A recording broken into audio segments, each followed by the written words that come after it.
ఈ ఆలయ స్థల పురాణ ప్రకారం మాతృశ్రీ గండిపోచమ్మ అమ్మవారు పూడిపల్లి గ్రామంలో సోదివారి ఇంట ముగ్గురు ఆడపిల్లల్లో ఒకరిగా జన్మించారు. ప్రతినిత్యం ఆ ముగ్గురు ఆడపిల్లలు గోదావరికి వెళ్లి బిందెలతో నీళ్లు తేవడం జరుగుతూ ఉండేది. ఒకరోజు వెళ్లిన ముగ్గురిలో ఇద్దరు మాత్రమే ఇంటికి తిరిగి వస్తారు. అది చూసిన తల్లిదండ్రులు అమ్మాయి గోదావరిలో మునిగిపోయిందని ఆర్తనాదాలు చేసుకుంటూ గోదావరి ఒడ్డుకు చేరగా అక్కడ ఉన్న ఒక చెట్టు కింద బంగారపు బొమ్మలా మారిన అమ్మాయిని చూసి నిర్ఘాంతపోయారు. గోదావరి నుంచి మాటల రూపంలో, మీరు చింతించకండి, నాది అమ్మవారి అంశ, నాకు కొండ మీద గుడి కట్టి పోచమ్మ తల్లిగా పూజించమని కోరింది.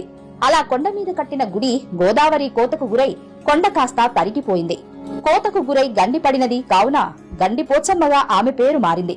అమ్మవారిని పైకి తీసుకురావాలనే ఉద్దేశంతో ఎన్ని ప్రయత్నాలు చేసినా అమ్మవారు లోతులోనే ఉంటానని కోరింది. మనం ఇప్పటికీ అమ్మవారిని చేరుకోవాలంటే 4 మెట్లు కిందికి దిగాల్సిందే. గిరిజనుల ఆరాధ్య దైవంగా వెలసిన మాతృశ్రీ గండిపోచమ్మ అమ్మవారు ప్రతినిత్యం గిరిజనులచే పూజలు అందుకుంటూ సంతానం లేని వారికి సంతానాన్నిస్తూ కోరిన కోరికలు తీర్చే కొంగు బంగారంగా విరాజిల్లుతుంది.